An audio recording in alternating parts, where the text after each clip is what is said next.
All right, we're going to get started. So thank you guys for being on today. A couple of housekeeping things that we wanted to take care of before we get started is that we want to make sure that everyone's lines stay muted during this learning community just so that we can reduce background noise. Unless you're speaking, of course, you can feel free to ask any questions that you have or answer any questions that we have for you all.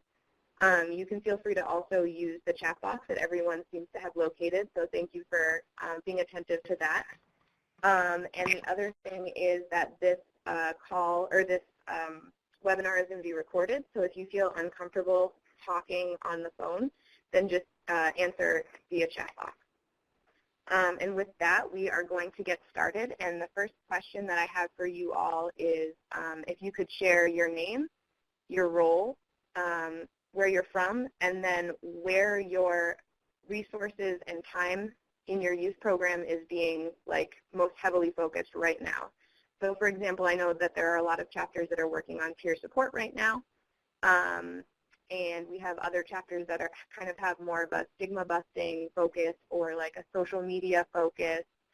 So again, name, your role, the state that you're from, and then where your chapter is focusing its efforts and resources right now. And you can feel free to answer via phone, so I'm going to let everybody have a chance to do that. But first, I am going to just say that, so my name is Hannah Raish, and I'm from Youth M.O.V.E. National, and this is Bree Maselli, our Director of Technical Assistance, and she's going to be taking us through logic modeling after we do these intros. So feel free to, the lines are open to you guys now, so feel free to answer.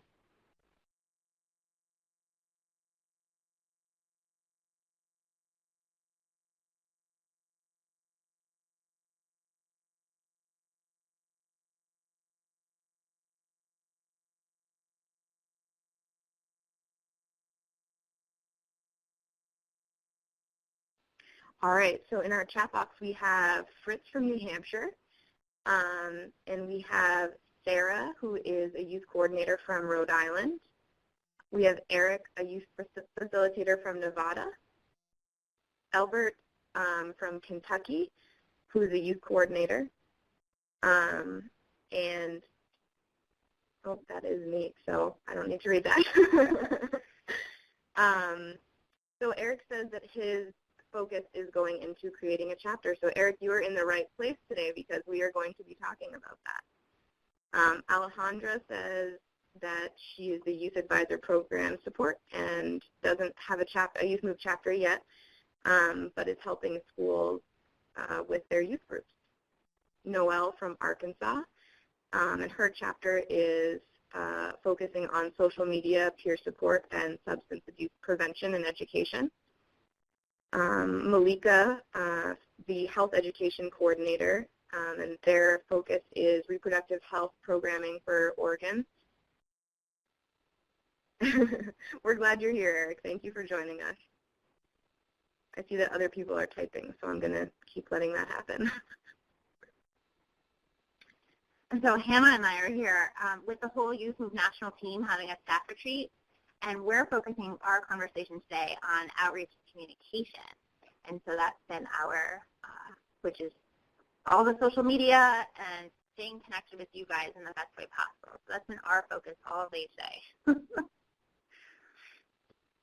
So Albert says our focus has been on our 4 youth drop-in centers for at-risk youth and providing training in regards to LGBTQ. Colin, thank you for putting that information back out there. So if anybody is interested in joining via phone, you can follow Colin's instructions about the number to call and the PIN code. You're welcome to participate via phone, though the chat box is great too. All right, well, it seems like a lot of you have introduced yourselves, and you guys can continue to do that. And we're going to just get us kind of started with logic modeling. So thank you again for joining the 3rd convening of Direct Connect. And as Bree has just said, the whole Youth M.O.V.E. National team is here in New Hampshire, and Johanna is currently with the rest of the Youth M.O.V.E. National team, so she's not going to be joining us today. but you have Bree and I, so. Our objectives for the Direct Connect Learning community is to help you all develop professional skill sets and to connect all of us as a community because we're working remotely, but we're all doing kind of similar work and have a lot that we can learn from each other, and also to really unite us as youth advocates and professional peers all around the country. And the specific objectives of today's Direct Connect convening is to improve all of your understanding of how to collectively create mission and vision statements for your youth group or your chapter, to increase your understanding of logic modeling and that process, and to increase your understanding of strategic planning for the success and sustainability of your youth group or your youth chapter, and also to increase your understanding of evaluation and CQ, continuous quality improvement. Hey Lex, thank you for joining us, and welcome Brianna. So I'm now going to pass it off to Bree to kind of get us started about logic modeling and what that means. Great, thanks, Hannah. So I'm just going to turn this up a little bit so I feel I have a better view of you guys. So I just wanted to let you know my name is Bree with Youth M.O.V.E, and I'm the Director of Technical Assistance and Evaluation. And part of my role is to help you organize some of the work that you do in your community in a way that you can track progress over time as well as success. It's just a way to think about how you organize. And so when we're thinking about going on a trip, we have an itinerary. And I think of logic modeling as our chapter itinerary for organizing how we move forward through our work, in our connections, and what we want to focus on. So we have a couple questions that we would like to ask you, which is a polling question.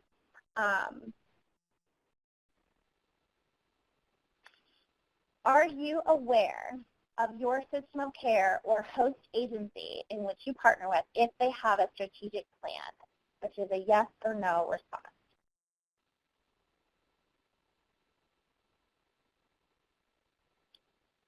So if you all can select an option, seems like quite a few of you are aware that your organization has a strategic plan.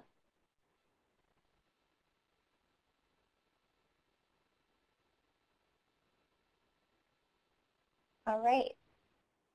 So a great number of you all have a plan. So we are going to move on to our second polling question. Do you know if that strategic plan has a specific component related to youth-guided and youth-driven activities?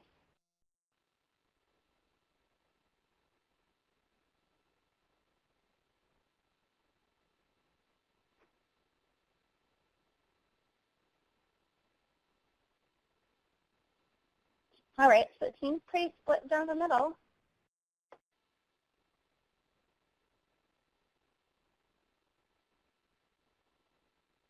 All right. So about half of you are aware that your community, those that you partner with, have a plan, and it includes the type of activities you and your chapter will do over time. What we often see in new program startups and within our chapters is that the young people really know what they want to do, and they take action, but it's not always organized into a bigger plan. And it's really important for us to think about how we frame the work we do and why we do it, as well as plan for it in a way that it can be replicated and reviewed. And so that really is the value added of a logic model. So a logic model can be kind of this like one-pager, which is kind of like a quick visual of like, hey, this is who we are, this is what we're going to do, and this is how we're going to get there. And then your strategic plan helps you walk through the who's going to do what, by when, and how will you know that you are successful in that. And we're going to walk you through a process of understanding what that looks like and how you might be able to do that with your organization if you haven't done so yet. And we will also help you organize your ideas through utilizing a logic model approach that you might be able to bring to your larger system of care and say, hey, part of your strategic plan is to do system of care work. Youth guided is a value of that, and these are the action items that our chapter and group would like to take in order to move the work forward. And you can insert that within your community's process. So it's a great tool to articulate your work and advocate for your work and organize it. So why a logic model? Some of you guys mentioned that you have been existing chapters for a little while. Some of you all mentioned that you're just starting a youth advisory group in your organization or not quite a chapter yet, and you want to kind of organize that effort in a stronger, have some direction. Some of you guys might be new to your position, and you're like, wow, I have so much I have to do. How do I organize it in a way that it seems manageable and doable, as well as attract young people to help me do it? And so logic model is that roadmap for success, as we mentioned. It's kind of that itinerary. So it will help you if you're just starting a chapter. It'll help you if your chapter is shifting its direction a little bit, or shifting its funding, or trying to sustain itself in a bit of a different focus. So if you're moving to a more structured program process like peer support, you could have a logic model specific to building and expanding your peer support program. It helps you so that we all know we're youth coordinators. There's only a couple of us in every state. We know that it's very overwhelming to manage all of the tasks and to see how all of the things fit together to help us achieve our mission and vision. So it's a great way to organize it so you're not so overwhelmed. And then it is a nice way that when people ask you, like, hey, who are you as a chapter, would you explain a little bit about who you are, what you do, and how do you know when you got there? Like, when do you know you're doing the good work? And that really is the success and the desire to document the work and then use that as a social marketing tool and or an improvement tool that can help you to find funding sources and show if your program is effective and drive decisions.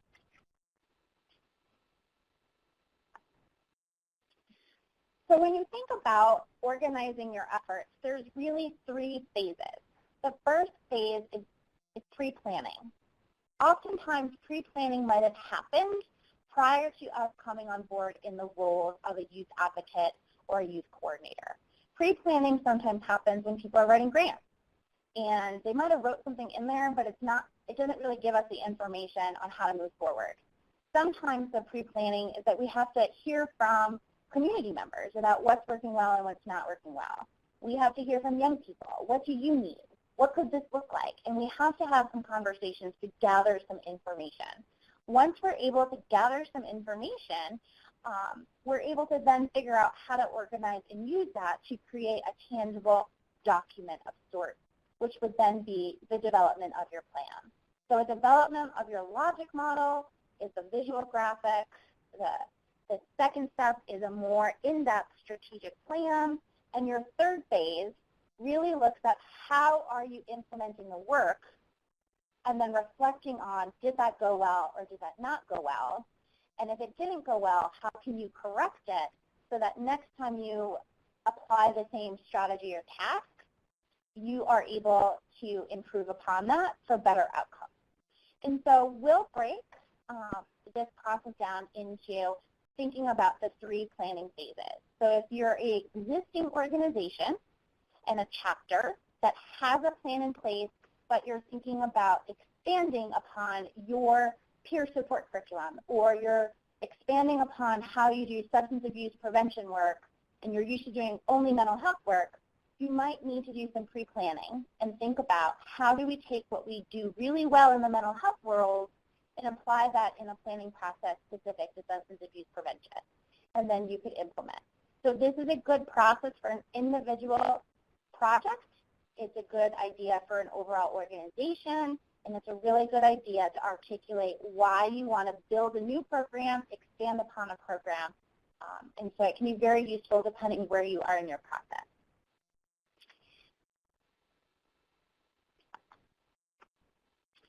So this is a little bit of a complicated graphic that helps us kind of think about the flow of communication, and when we have what we need, we're then able to access resources. And so when you look at this box, the pre-planning phase is youth engagement. Young people need to be a part of the pre-planning phase. They need to help you articulate why the work. So I look at it as youth coordinators and systems that want to create opportunities for youth need to make sure that those opportunities meet the young person's need, as well as meet the need of the community or the system in which they're trying to help and change. One way to do that is by asset mapping, doing a needs assessment, which is looking at kind of the strengths of the community and where there might be some gaps and where the program might be able to fill a void or a need. Looking at current challenges. So if you're a community and you're having a high push for substance abuse issues, I know in my community, Maine, there's a lot of heroin that's coming out. So it's been a strong concern for the community on how do we address. So focusing efforts on what is the hot topic in our community that we want to provide support, education, or guidance around, or be a part of the change table and sit down and help policymakers think about ways to move forward. When we're able to clearly articulate why it is we need to participate, create, or advise, then it's easier for us to access and leverage funding. We do this work because we all have personal experience in the system, and we know we can make the system better. But as one person and one voice with an idea that's not fully thought out, the idea of someone giving us money doesn't make much sense if we can't really articulate the action and the process of implementation. So when you can be articulate, clear, very black and white on what that looks like, it's easier to go to someone and say, hey, can you fund this idea? And you're able to leverage funding to then support with the resources and structure you might need to do the work. So that might be to develop a community youth group to advise specifically on this systems change, or leverage funding to get resources to bring young people to the table in which they need to be. And so it's very important that we have the resources of youth in the very beginning of planning, helping to identify the needs of the program and what we're hoping to accomplish, having the resources such as funds or people power to then kind of go and reach out to youth groups, to create a structure to get the work done, identify what the goals will be to accomplish the work and the action, the strategies, and then have some short and long-term outcomes. So for some of the things that we would think about is you may have a staff challenge and you reach out to young people. You make an assessment of, hey, how come young people haven't been coming to our youth group meeting? And when you assess and gather that information, you might realize they don't have transportation. So then you can go to your funder and say, hey, we need stronger youth engagement. We might need some funding to help with transportation. And then that helps you leverage a larger youth group with a more robust structure and process to help achieve the goals. And if you have more youth to help you do the work, your success, your interim outcome is that we have stronger youth engagement to plan a more robust project. And then hopefully that then can help with the systems or policy change, whatever it is you're looking to develop or create. So it's a bit of a complex process, and that's why we'll break it down for you today. So when we say a logic model is a one-pager, it is not your huge, detailed, reference-based kind of document. It's one page. It is short, it is sweet, it is bullet, it's easy to read. It is your elevator speech. It is your, if someone asks who you are, what you do on this one piece of paper, and it's not wordy, it's simplistic. And so as you can see, you'll have your mission statement would be identified on it, your vision statement. The context is kind of who you are, what you do, and who you serve. So if you are a Youth M.O.V.E. chapter, you would say, you know, Youth M.O.V.E. members between the ages of this and this that reside within this community or have this system's involvement, and why do you need to exist? Why do you need to exist in your community? So is it to advise for policy? Is it to unite the voices of youth? Is it to serve as advisors to program and systems design? Like, why do you need to exist? And you put that in the context of your community. And you can think about how, as a group, you are going to help achieve whatever the challenges may be in your community. So when we looked at that asset mapping, the struggles, the voids within your system, that helps you establish the context. So we are caring young people. There's an issue in our community. We're going to bring young people together to help you address the need in the community. The next would be your goals. So what do you hope to achieve? So thinking about, as a group, what goals do we have? And once you articulate what your goal is, and maybe your goal is to increase youth participation in the child welfare system in our youth group, your strategy to do that, and then you outline what your strategy is and what a successful outcome looks like. So if the goal is to increase participation, you might say we want to increase our numbers by 10%. And then the bottom number, the bottom arrow is really that reflection and evaluation. Did we achieve it? If not, why? How could we improve next time? So I'm going to pause a little bit right there, and I know Hannah just jumped into the chat box if you have questions. This is a big process, and I'm just going to pause a little bit if you all have questions, and then we're going to move forward with kind of what would it look like if we were doing an activity to fill these boxes in our community.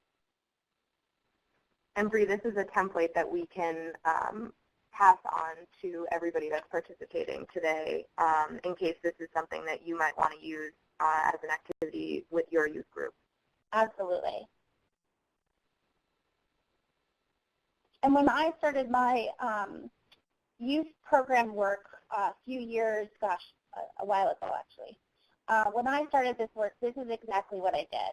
The project directors of the System of Care funding were required to create a logic model, and I said, well, if I want a really strong program, maybe I should have a tool like that too, so that I can understand my work better and how we do the work. And so my youth group at the time really helped me fill in all of these boxes, and we did it in really fun interactive activities.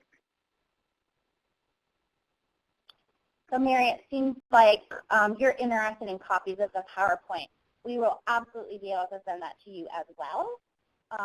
And we also have some additional resources that are related to the topic and to the slides that we can share too.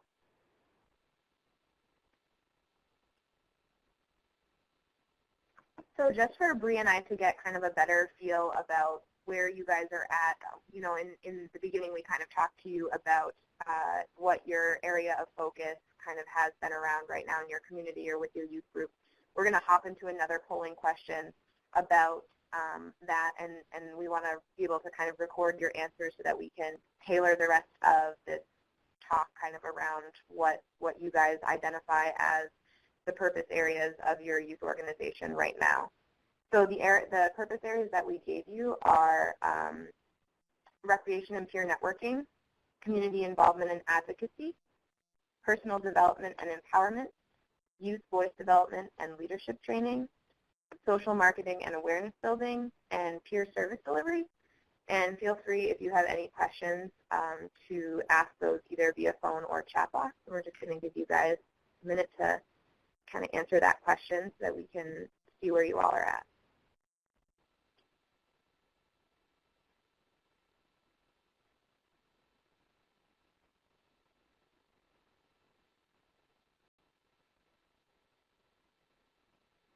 So it looks like our biggest one right now is personal development and empowerment.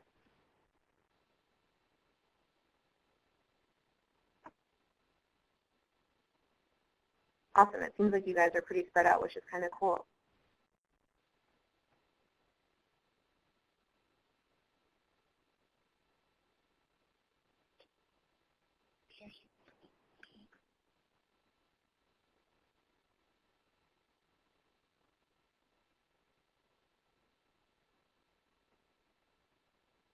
Great. Well, thank you guys for staying interactive with us and kind of making sure to be by your computer to answer these polling questions. This really helps Bree and I to make sure that you guys are getting information that will be the most useful for you. So I guess we're going to continue along with our PowerPoint here. All right, so I see a question from you, Fritz, that is, I know a logic model is different than a work plan in being more general. I've also heard it said that logic models are more useful for helping potential partners and stakeholders get an idea of your strategy.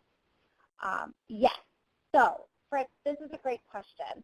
Logic modeling is just not a tool that helps you kind of understand the roadmap of the work going forward, but it absolutely can be a marketing and public relations tool. There's a couple different types of logic modeling. One is a logic model that is focused on inputs and outputs, which is really not always the focus that in the work we do that we focus on, which really says, this is what we want to do. We're going to put this level of effort in, and we should see this level of effort as an output. That logic model is often utilized in some manufacturing kind of more kind of for-profit efforts. Oftentimes when you do logic modeling for the complex systems work we do, the changing the world kind of thing that we always like to do, they call that a theory of change, meaning if we keep doing these things over time, the culture or the system will change. And that normally tends to be more of a values-based relational approach to logic modeling. But it is a marketing tool. Most grants, when you are soliciting for either federal funding as an entity and or a foundation, they ask to see your logic model. They ask to see these components and the graphic, and they want to see what you have currently. And if you're trying to pitch a new program idea that you want funded, they want to see the logic model and the theory behind why this is a cool idea, and if we give you money for it, what you're hoping to accomplish, what you're going to do, and what we want to see for outcomes. So it also is a really quick snapshot that funders love. So you can use it in those ways, and I have seen folks use it in a really cool online way where they outline a goal, and it's like a hyperlink. They click on it, and it brings you to the work plan on that goal. So some people have done some really cool things with it, and it's been a very interactive PR tool on their website. So looking at the polling questions, many of you guys kind of mentioned the personal development and empowerment for your youth leaders. And so I would like to take that and walk through what a reflection process would be if we're developing a new program to increase empowerment for youth leaders in our communities. So you have to think of role clarification. Your youth group or your youth movement in your community. What is your role in contributing to a more empowered youth leader in the larger system? So you have to think about what piece of the big picture can you really master and accomplish. Then you also have to think of, are youth and young adults true partners? So we know that in our federal funding and within many of the programs, they have the requirement to engage youth. But we don't always feel fully included in a real meaningful way. So you have to have some role clarity, like what can our voice look like? And if they don't know, craft a plan and pitch it to them and say, this is what we want it to look like. How can we be a partner at the table? What organizational partnerships and policies and procedures are in place to help you show you know what you're doing to implement this new idea? So you have role clarification, you know what you want to pitch to the program, and you have the infrastructure to make sure that you can implement it appropriately. Kind of one of those things. You never want to oversell yourself and underdeliver. So you really want to be thoughtful in the process. And do you feel committed? So understanding your role within pitching the new idea and accomplishing the work, and how is this a win-win for your program, the system, and the partners that you're working with. Because if you want your funders or more funds from your community to do the work, your effort needs to meet the need of the youth and the partners. And then decision making. As you're articulating what your pitch would be for your logic model and the reason for your youth group, what would your processes be for decision making and establishing some of that? So many of you all, you are on this call because you are a youth coordinator, you are in charge of this idea of increasing youth engagement, and you need to understand as an individual what your role is, what your chapter or your youth program's role is in helping the big community achieve stronger youth empowerment and youth engagement. So that role clarification is really helpful as you're moving forward with your planning process of what the work will look like. So if you're a newer youth group or you're expanding upon a new task, step one, which is that pre-planning phase, here has a little bit of building and nurturing your youth voice in your community and or your organization, depending. So what you would want to do within this process is you want to figure out who is the primary audience in which you are hoping to have the greatest impact on.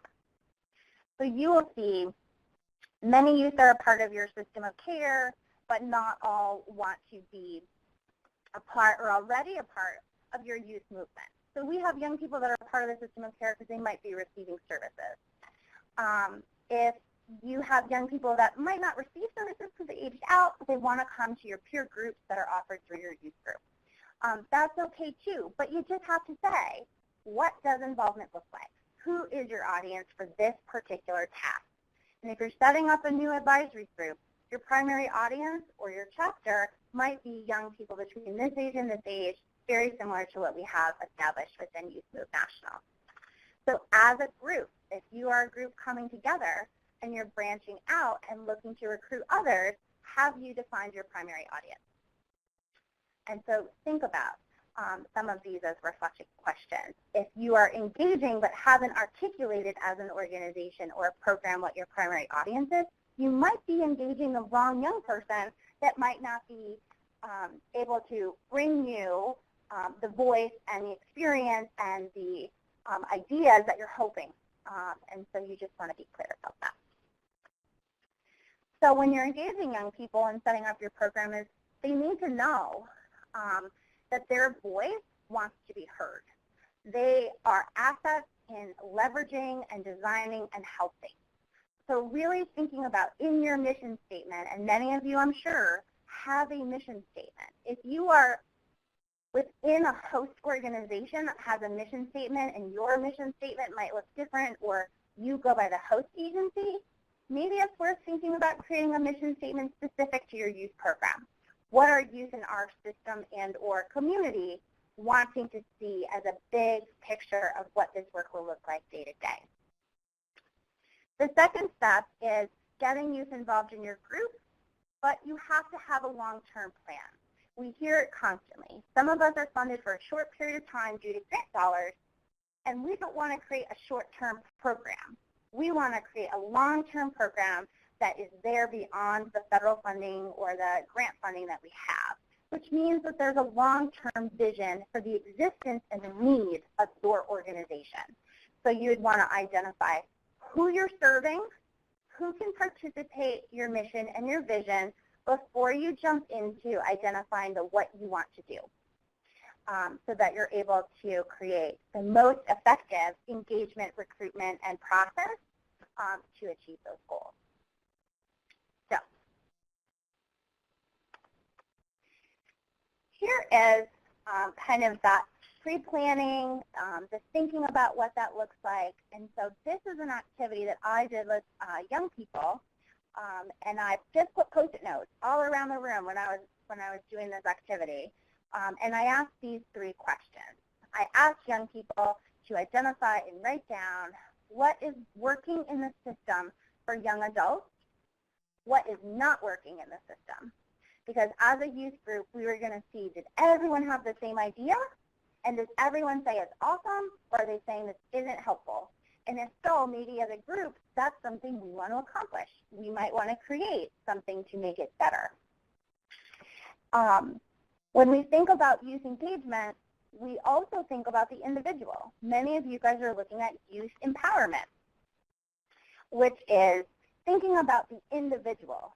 And often in our work, one step that happens is that we have lived experience, so we're involved in a system. And sometimes our first step in leadership and advocacy is making sure we know how to stand up for ourselves. So what's personally working for me in my treatment? What's personally working for me at this residential program? Are you able at the individual level to articulate what's helpful and what might be harmful? And some of you guys might have done that through our Move It Forward campaign for children's mental health. You might have already answered this question specific to that treatment, access to treatment thing. So in your logic model, take out your what helps, what harms efforts of Move It Forward, and let's hash out how you help and how you as a group can create strategies to improve upon that. So the first question really looks at the big system, so the whole system, child welfare, juvenile justice, mental health, what's working, what's not working. The second is for the individual. I need support with my health, and I want to be productive. What is working for me and what is not, and how can participating in your youth group help me, or within your system care help me? The third question is community. We all know we want to feel connected, we want to be engaged. We all know that we belong to communities and we want to feel accepted. So thinking about what in your community is working and what's not working for young adults. I worked with one community and the young people were very honest. We can't walk on the right side of the street in this community because the business owners look at us and think we're going to steal stuff. Well, that's a misconception of all young people. If you walk on this side of the street, you're going to go into these stores and shoplift. Like, you have to change that perception. The community needs to see young people as valued community members and not deviants or young people that abuse the system. And so just thinking about, okay, in our community, what can we make the community better for? And this might be civic engagement. This might be volunteering. This might be giving back in some way that builds a better positive relationship for young people to feel connected to the community, as well as for the community to see value in your organization. I've also seen young people create basketball tournaments with law enforcement because police officers were mistreating young people. So they wanted to get to know them outside of a crisis criminal justice experience and get to know them for people. So they created a kind of basketball game where they got to know them as people. And then when something happened, it wasn't this like awful confrontation within the system. And so that helped improve perception of young people in the community. So if you have not yet brainstormed what is most important for your young people in your community that you're hoping to serve, these are some great questions that you could ask in a focus group, or some questions you could ask at your next youth group. You could focus on one question at a time. You can reach out to Hannah and I, and we can help you think of different questions if you're thinking very specifically about a program or a topic like peer support or something. We could help you reflect on other questions that might be useful for this too. So here is the visual that would also follow up that activity. So you do the big brainstorm, and step 2 is you identify, collect, and map. So you get all of the answers to those questions and all of the ideas of what's working well, what's not working well, and thinking about how to organize it in the right way. So in your first box, you think of all of the resources that your community has. So list out anything or any program or partner that you might turn to for support. So think about your resources. These can be formal and informal. So for example, you need meeting space, and a community college is going to give you free space to meet with your youth. That's a resource. Identify that. Write that down. Like, we have free meeting space. We have people that are willing to transport. What are the resources that you have? And they can be informal through community connections or formal resources. And remember, your young people are always a resource as well, and they can contribute to that. So make sure you list yourselves as contributors and resources. Think about what challenges youth are currently facing and what resources might be lacking. So once you do the brainstorm, and the example I gave about a challenge in the community was older members of the community thought young people were not invested in community. They didn't care about community. what was missing was that young people and old people never got together for a conversation. And so maybe we need to create opportunities where we're having intergenerational conversations and thinking about what resources might be lacking. And that was, and for that community was, we never talk to them. They don't know us as people and what we can do for the community. They see us as this kind of stereotype of young person. And so thinking about ways to come together to meet a need in the community that helps folks stay healthy and moves you closer to your long-term vision. So the last three boxes help you kind of just reflect on those pieces in other ways. So what's not working for youth in the current services, so that helps you think about that individual level.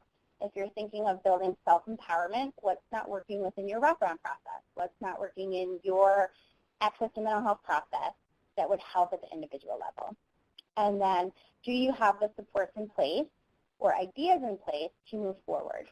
And so you have some additional self-reflective questions there. Do you all have any questions yet? Oh, I see Brianna has one. It sounds like you are preparing for a regional youth forums this year to get feedback on questions. We do them annually. So that is great.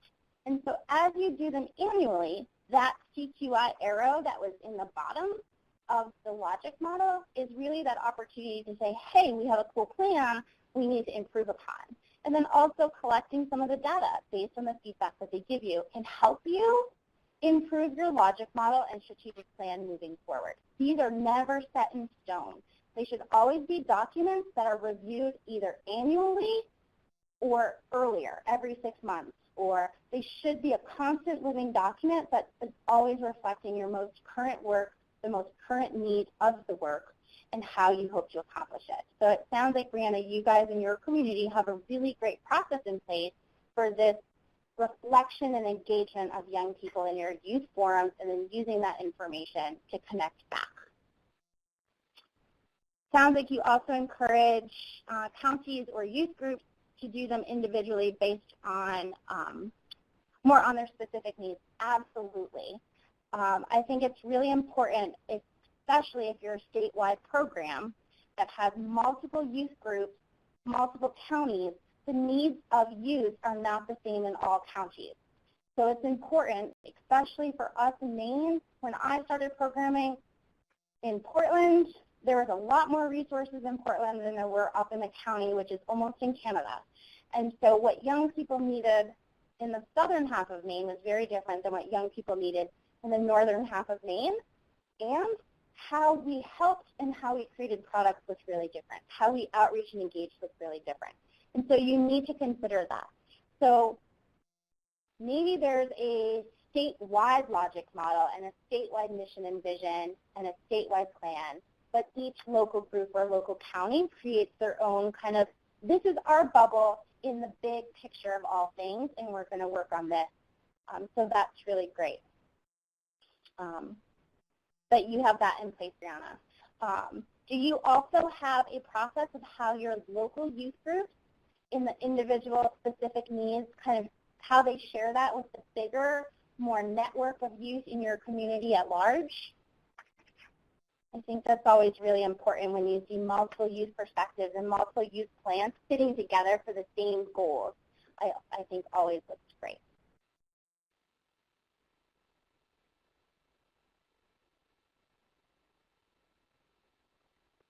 So Willie, I'm curious about Brianna's response about connecting these all together, kind of like a big puzzle, and if that works.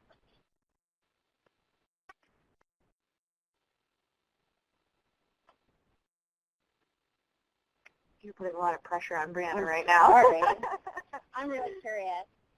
One of the things that we do at Youth M.O.V.E. National is we've been just talking today about our communication between what we do at National and what you are all doing in the local community and how we communicate back and forth so that we can connect all of these dots and kind of share a big national vision and national activities that everyone is kind of working collectively, since part of our mission is to unite the voices.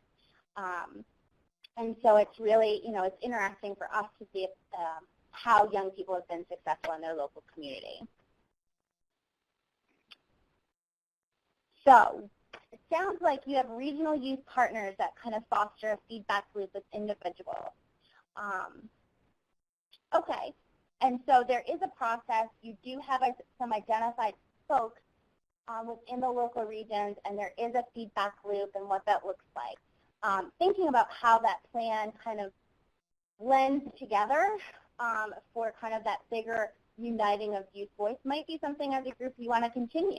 Maybe within our conversation now, Brianna, we just identified a potential need of how do you collect and map all of the little individual community plans and how do they fit into the bigger vision of a statewide organization. And so maybe one of your goals that you identified is now a communication goal.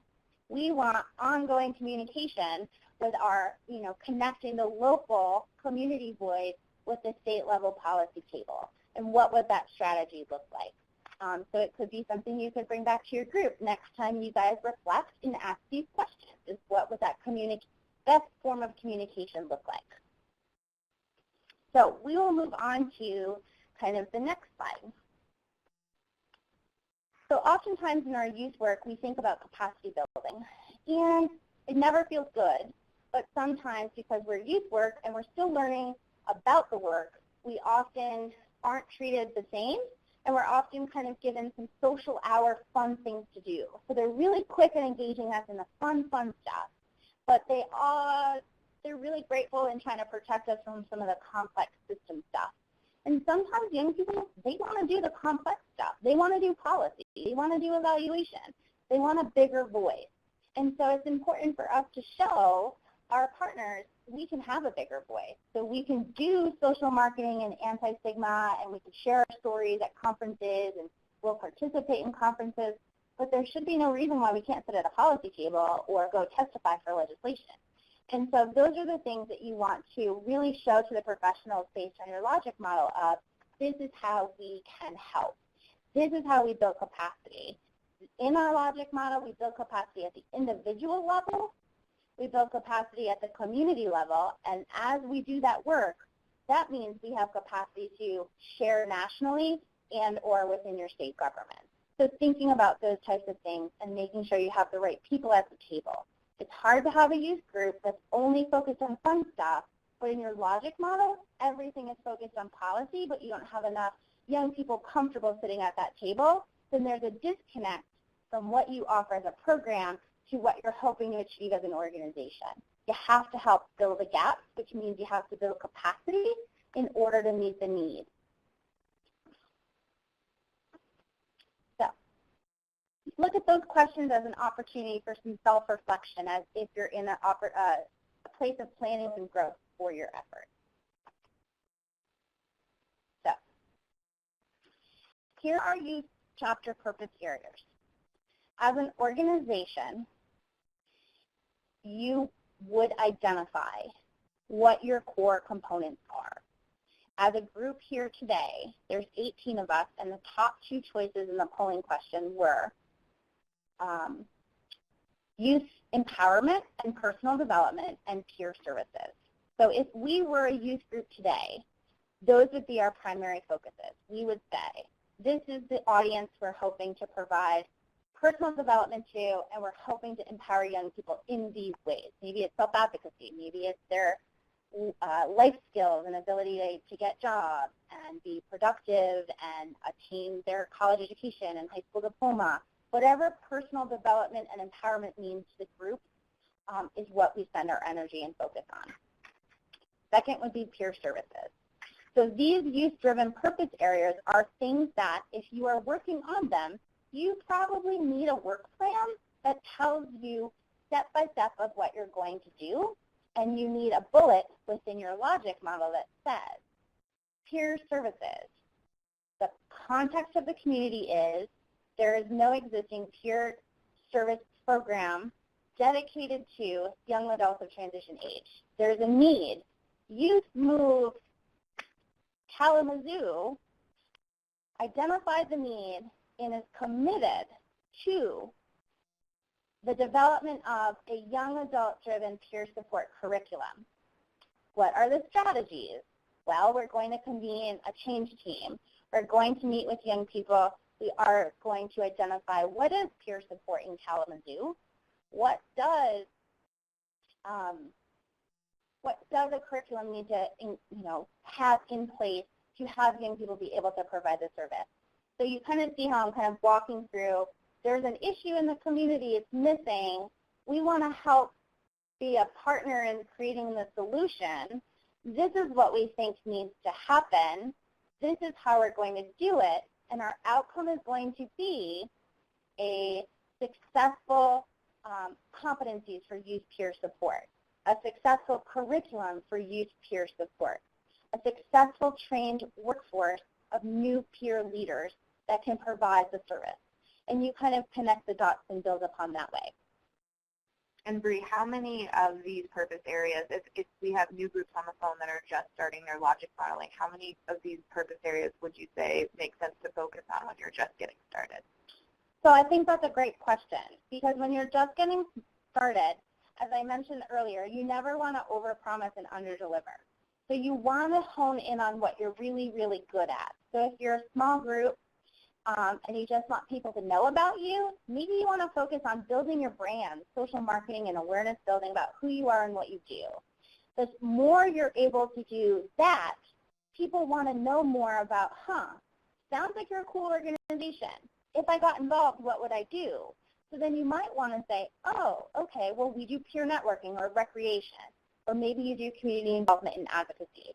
So they kind of build off of each other. If you are an organization that's been up and running for quite some time, you might have programs within a program. So you might have your overall Youth M.O.V.E. program, but yet you might have a group that's focused specifically on the peer service delivery component, and you might have a group that's focused specifically on community involvement and advocacy through policy change. And that is awesome. So you can have multiple at one time, but you should have a clear plan for both, and sometimes they're different. When I started my program, we did social marketing and awareness building, and as young people came together, we had a lot of young people that were ready to do policy work, and we had a lot of people that were like, I just like hanging out with other people like me, and I like learning new things. And we set up our structure within our community that we were going to have so many meetings a month. You can come to the pro-social learning opportunities if you choose to, and if you want to advise on policy, you can come to our policy work group. You can go to both if you want. It's up to you, and you can self-select.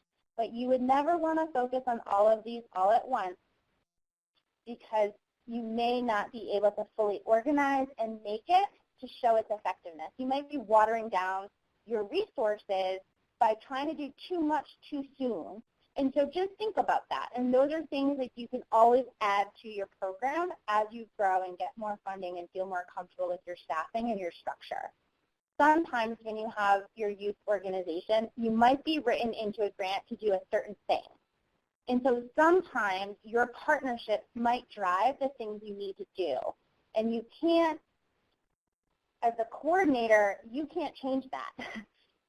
That has to happen. But you also have to find a way for young people, if they don't like what that is, there's another place for them to be engaged in doing something that's a bit more meaningful, because not everyone might want to do peer support, or not everyone might want to do policy work. So making sure your program meets the variety of excitements of young people, but isn't too many things, too much to do that is overwhelming and you can't sustain it and you can't be good at a thing. So keep that in mind. So here's your capacity piece. So if you have your chapter purpose area and or a particular goal in mind, walk through these self-reflective questions with your young people. They'll bring a fresh perspective. They can help self-organize on what are the things you need to create, or they might know of things through other organizations that they participate in, and start thinking about what goals have been identified based on your prior steps. Think about services. So if you're building capacity for an individual who has systems involvement in their current situation and current involvement in the system, what might they need to have that experience be a positive one for them, what might be more formal at the policy level, or what might be more kind of informal, kind of casual at a local level.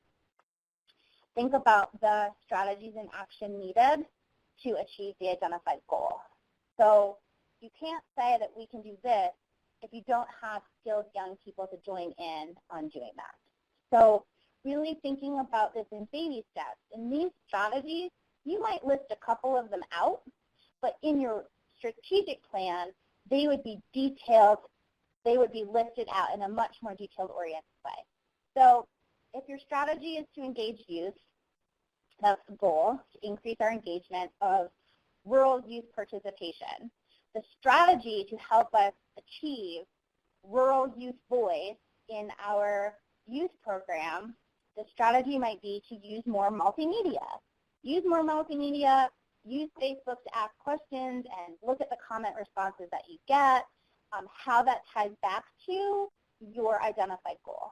So an action strategy is use multimedia, go where youth might be at, which is school-based like youth groups, or I partner with already existing youth programs out there and ask if you can come facilitate a focus group or get connected to them. And think about, okay, if we're going to do on-site focus groups with rural groups, if we're going to be co-located within a youth detention facility to host a youth group, now you have to think about what resources might you need. Do you have the staff to do that on a regular basis? Do you have the staff to do that monthly? Do you have quarterly meetings with them? You have to think of things that are realistic, but you can't just ignore it. If your goal is to work with rural youth, you shouldn't only be working with the youth in the city. You still have to have some action. It might not be as frequent because you don't have the full resources to implement it in the ideal way, but you've got to start somewhere. And then think about who might be needed to help. So when we think about resources, it's not always our job to have all of the answers. The only way you can build your brand, build your confidence and trust with your partners, is if you ask and they want to provide support too, you take advantage of that. And when they need your support, you're there to help them too. So it's always a win-win. So sometimes in order for us to achieve the goal of rural youth engagement, we might need people to donate some bus passes or donate some taxi fare money. And you might be able to say, hey, our youth program only has enough money for this. Could you match it? Do you have another partner that's willing to kick in the difference? Maybe you do. Take advantage of that. You could also say, hey, you guys have a van for transportation. Could we partner because we're hosting a youth program and we don't have transportation? Is your organization willing to attend this event if you could provide transportation for us because we can't transport in our cars? There could be ways where it's a win-win. And in order to make it a win-win so it doesn't feel like you're using them based on a need or a partnership, is really making it, what's the beneficial piece for me? So if you're using the residential placement van, great. Well, I can come in and I can do this for your staff, and I can offer you a training around what does good youth guided look like. That I don't have cash to pay you, but I have a skill that you might need, or I might be willing to sit on your board or have my youth group review a document for you so that it's done in youth-friendly language. There's always a handoff, and it doesn't always have to be the cash. What it could be is a partnership that is a mutual benefit for both of you when you need it. And so thinking about that. The other thing that is really important with your capacity building is who is responsible? Who is the right person responsible to do this work? Oftentimes, young people and youth groups, if it has the word youth in it, everyone thinks, well, the youth group should do it. And sometimes it's okay to say, I don't think we're the right person to do this right now. I would like to learn, but I don't think we can do it alone. Or you identify who is the right person to do it, and you make the connections. And so if someone is coming to your youth group wanting to know youth voice and substance abuse, and you ask your youth group who wants to share their personal recovery story as it relates to substance abuse, and if everyone says, I don't feel comfortable doing that, you shouldn't say, we have a youth for you. You should help them say, you know what, I checked in with my young people right now, and we're just not able to provide you what it is you're looking for, but maybe I can help connect you to another organization that does more substance abuse prevention. So maybe you don't have to be the end-all, be-all for all requests, because there's other people who are poised and have the skill to go do it, and you just might be a connector, and that's okay too. Sometimes if you say yes to everything, you burn yourself out, you burn the staff out, it's hard to sustain the work, and so it's okay to say, these are the 2 chapter purpose areas we're really, really, really good at.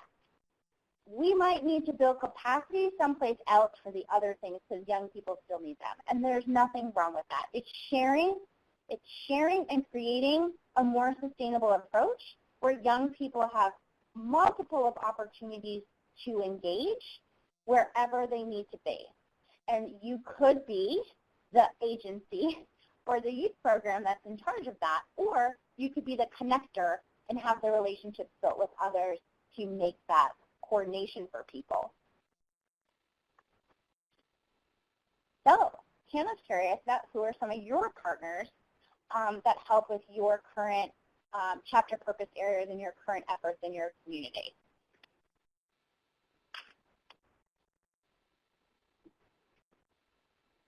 I think also, Bree, it might be nice for all the participants for you to touch on when you're asking yourself these questions, these reflective questions, and when you're in step 3 of capacity building, who are the right people to have at the table? Is this a discussion? Is this an inner monologue with just one youth coordinator kind of reflecting on these questions?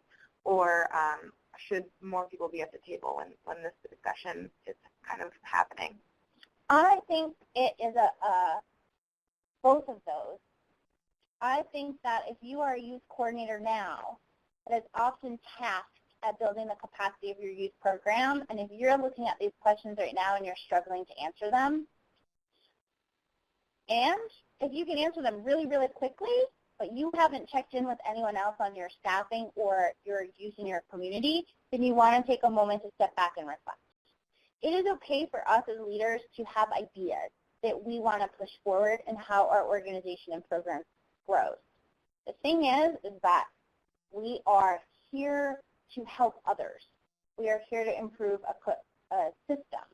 So we have to hear from the user of the system to make sure that our ideas are actually needed and not self-serving. That's how you create a movement. It's really about, hey, I'm hearing this a lot and I'm in a leadership role. How can I help you achieve that? And I have a whole bunch of youth here that can help you achieve that. So I think it's a little bit of both. Like as a youth coordinator, you might reflect and say, wow, I don't know if I did this. I need to create an opportunity to sit and talk to young people. And that could be one-on-one conversations and you're documenting their responses. And then at the end of it, when someone comes to you and says, hey, why did you want to do that? You can say, well, I spoke to 50 youth in the community and this seems to be a common issue. And these 50 youth want to help me create a solution to improve it. When you go to a funder and you say, I think this is a cool idea, and they're like, well, who else thinks it's a cool idea? And you're like, well, I thought it was awesome. They're going to look at you and be like, well, it might not be as pressing as you think it is.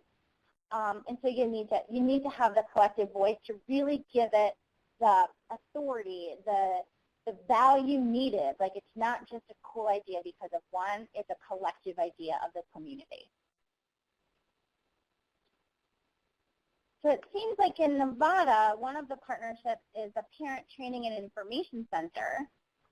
And a lot of the directors there have years of experience working with youth and young adults with disabilities and or mental health issues. So it sounds like that's a wonderful partner to have, not only because they provide training and information that can be useful for your young people, but it sounds like they have a wealth of professional experience that they might be able to role model and coach you in on how you can take your youth program into to the next level.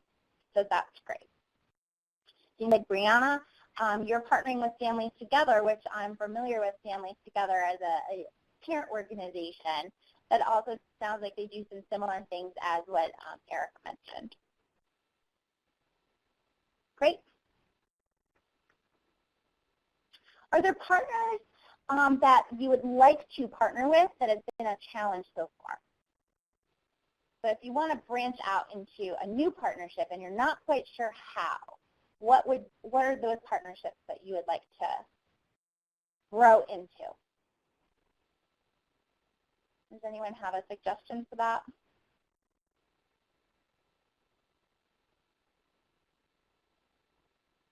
So the reason it's important to think about where you want to grow and expand is that this same logic model process can help you reflect on, I want to work with you.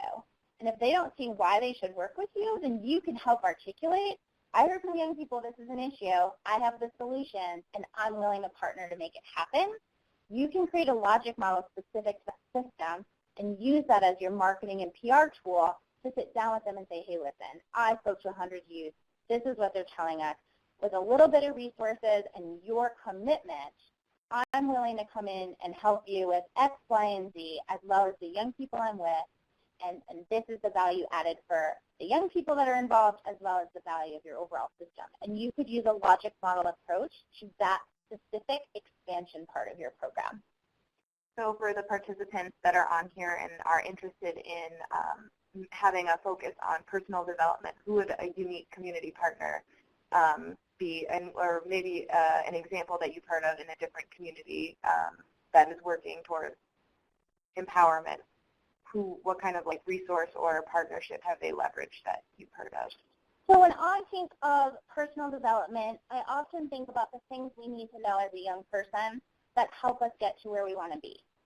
So in one community I worked with, a lot of the young people are really struggling with personal relationships with their friends, their parents, and sometimes these relationships were not always healthy and positive, causing very unhealthy things to happen. So when we actually talked to the young people about what they wanted to learn for their own personal development, it was really about having a better sense of what is a healthy relationship? What is a healthy friendship? How can my friends not use me and take advantage of me? How come I was in a relationship and my boyfriend really treated me pretty crappy, like put me down all the time? How can they self-advocate, be like, this isn't a healthy relationship? So in order to meet that need that they clearly articulated that they wanted, parents were like, oh, I don't like who they're dating. It's so not good. Like, this is awesome. What we did in that particular community was we looked at who else in the community has the expertise to do that.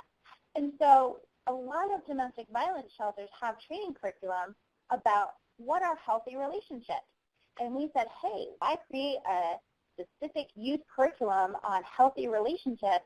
I wonder if one exists. And if we have well-trained people to do it, let's go talk to them. And so we took a couple of young people. They articulated the struggle young people are having with relationships. They articulated that they didn't have the skills to effectively speak up and get out of unhealthy relationships. And they didn't have the skills to effectively repair relationships for relationships that they wanted to be healthy, such as with their parents or with other family members and siblings. So instead of creating it, we partnered with the Women's Domestic Violence Shelter. They had a curriculum. They had piloted a specialized youth program for youth in the community a few years earlier, but no youth showed up. And I said, oh, you have a curriculum? You have space? I have a whole bunch of youth that didn't know it existed, and they want to learn. And we partnered together, and they continued to offer that activity for young people. One of the things the young people mentioned was that they felt more comfortable having it gender-specific. So females felt more comfortable talking about healthy relationships and challenges with healthy relationships with other females. Males felt the same way. And so the partnership was like, well, we'll hold two groups, not a problem. They really worked with us, and it really helped us build that individual personal development and empowerment to have healthy connections, which we know is incredibly important for young people to learn those skills and those boundaries. So that's not, what I'm hearing you say is it's not always clear that a partner, it's not always clear who you would partner with in your community. It takes some kind of digging to figure out who might be the best fit and how you don't recreate a curriculum that already exists and how you kind of partner with people that are already doing work that maybe doesn't seem as similar, but obviously there is some overlap. Absolutely. I think that goes back to step 1 and 2 around some of the capacity building when we have those kind of resource questions of like what's out in the community and is there a win-win there on how we can partner? And it's also being reflective with yourself that just because young people are asking you for something that's important to them doesn't mean you have to be the program to create it. You might have to be the program to go find it or connect them. Once we started that approach in that particular community, we ended up working with a community food bank, and the community food bank and the nutrition center at the hospital ended up creating life skill cooking classes that were based on young people who were on a very restrictive budget that wanted to eat healthy food and not pre-processed food. And what we did was, great, you have a demonstration kitchen and you have grant dollars to teach free cooking classes. Can you do one on a budget and help young people learn how to prep a meal? And they started doing cooking classes once a month and cooking a 3-course meal for $10. So it was a way for young people to come together for some social by cooking and learning how to cook and navigate the kitchen, cook healthy meals instead of just popping something in the microwave, as well as giving them that pro-social and sitting down at a table with their friends and having a great conversation. And those programs, the hospital was really excited about it. The food bank was really excited about it, and they decided we're going to keep writing grants if you keep bringing us the young people. And so we didn't have to sustain it. We just had to get the young people to go, do awareness, and let young people know that the community cares about you, and there's a program here that can help if you're interested in this topic. So we really became a program that really built up the awareness that there is a need here, but we didn't become the program that had to be responsible to create and do all of it. And we were able to utilize the logic model process to then figure out who do we partner with, and if there is no partner, then we should create it. And if there are no resources, then we need to find them, and we might find them through partnerships. So it really helps you plan through the work in a meaningful way. Awesome. So this goes right back into that question. So if you have an idea, if you don't have the capacity to do it, you have to think about what is the ask. So if the need was healthy relationships, what do you need to make this work? I need someone that's skilled and trained to have conversations about healthy peer relationships. And I might not have the skill set, so I need to find someone. Do I have the resources to create it, or do I have the resources to support the work and then pull together the plan? So this also just helps you think about, can I build it, can I find it, or can I send people to it? And so it just helps you figure out where to put your energy. And I think with some of the chapter purpose areas, if you're doing more than one, but your role is only to do the connections and the marketing and getting people to already existing community events that young people say, I want to do, then you might be able to coordinate that and build on another chapter purpose area instead of trying to build all of them at once. And so it would allow you to have a much more diverse program and program offerings if you had a lot of community partnerships that were doing your personal development and empowerment classes, life skills classes out in the community, and you are kind of a referral source and connection point while you're building your peer support program. And you can spend your energy there or spend your energy in policy. But yet you're still offering 3 out of the 6 chapter purpose areas, which is pretty good. It gives you a lot of opportunity to help in a lot of different ways. So this goes into your resources and funding. So this is another kind of self-reflective point. So what is your community goal? What are your youth group goals? How do they fit? And this is that win-win conversation. This is often when you are looking to go after a funding resource or you're going to pitch an idea to someone, your idea has to be something that is in alignment with who they are and the goals that they have. So if you're thinking about community goals, you could also change the language to that to be foundation goals. So if the foundation goal is around culture and diversity and your project is about healthy nutrition, they might not fund it. So you have to see how your youth group goals align with the partnership and or the funding source in order for them to see a win-win in that. And so just kind of reflect a little there. And then the second part is we all want to know if we met our intended success. So if our intended goal was to provide empowerment on relationship building, and we found the curriculum, we found trainers, and we got young people to it, we want to know if it was effective. Did they like it? Did they not like it? Did it help them gain the skill that they needed to improve their empowerment in relationships and use their voice? And so you would want to look at some of those short-term, I liked the training, I evaluated them, or you do a pre and post test. I came in and I knew this about relationships. I'm leaving and I'm more informed and learned more about relationships now that I participated in your training. Your long-term goals is if you are able to stay connected with young people that participated in, maybe in 6 months, you'd want to ask them, have you been able to use any of those skills you learned in our training? If so, how? And that shows you that not only in that moment did they enjoy the activity they participated in, but those skills stayed with them over time because you're checking back in and they're able to say, that was super valuable, I use it every day. And that's important that you think about, did I like it now, and is it helpful for me? And that's how we know if they actually were empowered due to the activity you offered. And so there's a lot of ways that you can go through and kind of think about how to locate, acquire, and distribute your funding based on goal alignment as well as outcomes and data that you might have.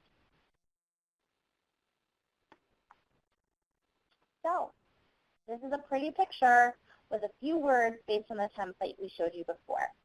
Mission, vision, who can participate in your program, what are some areas of need in the community, what do youth identify as challenges, and what do you hope to put in place for programming that helps young people work on improving that, and then what would success look like to them. And it's just a fluid conversation. It's a roadmap. It's just like when you're on the road and you have to check in and you hear your GPS that's like, take a left in a mile. You can use your document the same way. You can say, hey, we just got done doing this activity. That was in our logic model. Let's look at what the evaluation said, and were we successful in that? And you can document that. So if success meant to you increasing your membership by 10%, and when you're reflecting and you say, wow, we only got 4 new members, well, that might not be 10%, but you can look at what worked well in that process, what didn't work well in that process, and you can correct it when you start outreaching again. And so it's just a great way to organize your work.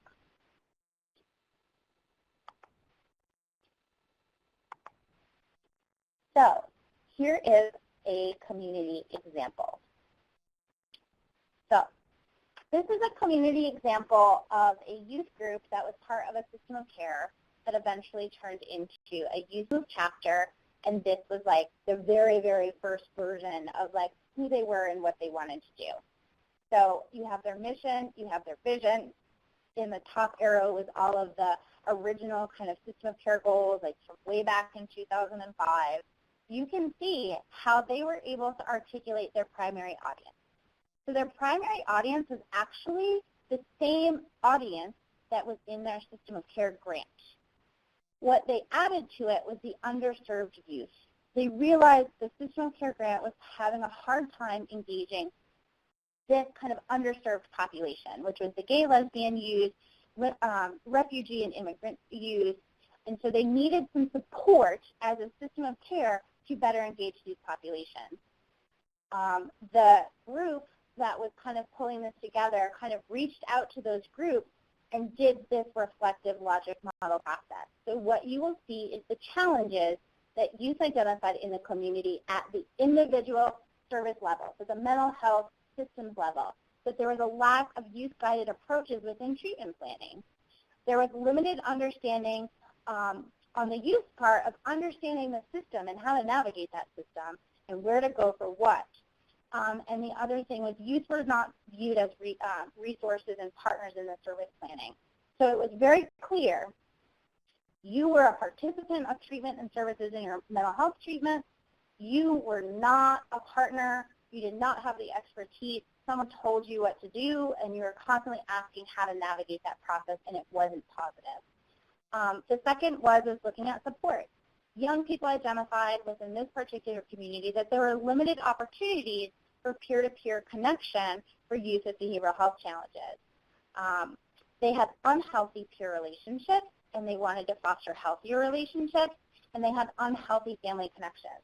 So this particular community worked with a lot of young people that didn't have positive family ties because of child welfare involvement and or homelessness. So youth have run away from their home. And the other was more civic engagement, which is really, as a youth group, what are the issues in the community? And so that was lack of youth-adult partnerships. Adults didn't want to work with youth. Youth felt unwelcomed in certain venues within the community. And so as you can kind of just look at that list of challenges, they're not all what we think of when we think of youth groups and systems of care. They're very youth-specific, and they're very general. They're broad.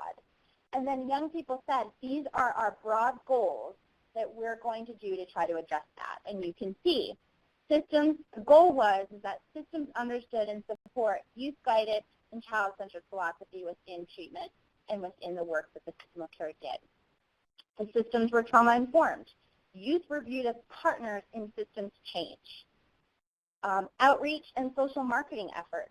So youth were going to use those efforts to create partnerships, to create engagement, and to create better relationships. Statewide opportunities to bring young people together on a regular basis.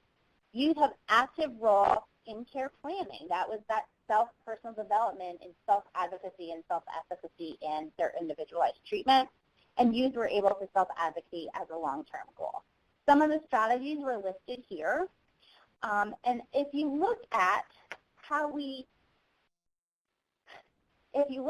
this example, you will not see boldly chapter purpose areas because this was youth language. Chapter purpose areas are not always language that funders understand. That's our language. That's what we're used to saying in describing our work.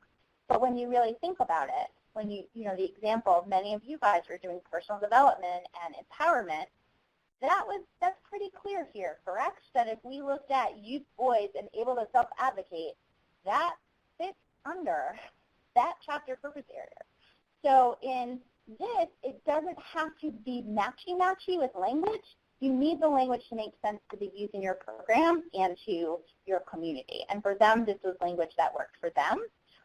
But if we needed to kind of fit into chapter purpose areas, since this was done so long ago, I think it'd be pretty easy for us to say these activities fall here. And you can tailor your logic model to who you're trying to appeal to. Absolutely. So I would definitely, if I want to get someone to fund a children's mental health awareness social marketing event, I would really highlight the social marketing, and I have the ability to network statewide for you. Like, how can I help you? How can you help me? And I would highlight that aspect because that's who I want to partner with, where I need support from. So you have some strategies. So there's a concrete example. These are also a different way to kind of look at it that would help you think about more of the second step that goes behind it. So this really gets you into that work group planning, that really concrete stuff. So it has a little bit more detail than what would be on the original, and there would be kind of this like, who's going to do what by when, what do you need to do this, and it helps you, and then how you would measure success. So this would bounce you into the more strategic plan that supports that broad goal. So that is a lot of information. There's actually a second part of this that once you have a logic model, we help you think about the evaluation and data collection part. And so we'll be offering those through other direct connect opportunities because we really want you guys to start thinking about organizing your work and what it is you do before you can say you're successful at it. And so I think that's going to be a part 2 to logic modeling and evaluation and quality improvement once you guys have some really clear plans, and we'll walk you through the second part of that. But I want to open it up for questions. Yeah, and you guys can feel free to ask via phone or the chat box if you have any questions, either related to this presentation or otherwise. And the slides are available for you guys to download, and they're right under the chat box. So feel free to do that. And Bree and I's contact information is in the slides, and so you'll have our email addresses if you come up with questions while you're trying to logic model. In the meantime, while everyone is maybe thinking of questions, I'm just going to go through a couple of other kind of post-meeting housekeeping items. So I don't want anyone to forget about the fact that we are using clubs. And when we first started the Direct Connect Learning Community, we heard a lot of feedback that participants wanted a way to communicate with each other between meetings, but kind of have a less formal tone to it. And so we're using clubs, which you can sign up to have your own clubs account, or you can use your Twitter account and just use our hashtag, which is hashtag DCNLC.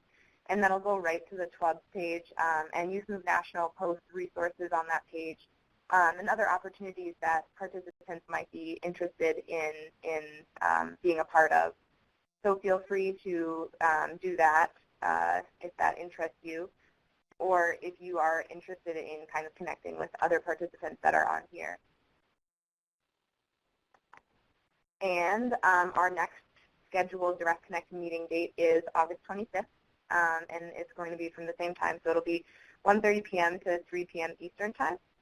And there is a separate registration link for that Direct Connect that will go out to everybody who participated today. But just make sure that you register again. And with that, we have about a minute left if anybody has any burning questions. And here is contact information for Bree, Johanna, and I, so feel free to follow up. It's good to hear from you, Eric. I'm glad that this was a helpful conversation for you to have. And I appreciate everybody participating and engaging with us today. And thank you, Bree, for presenting. Not a problem. If you have questions, let us know. All right. Thanks, everyone. This is awesome.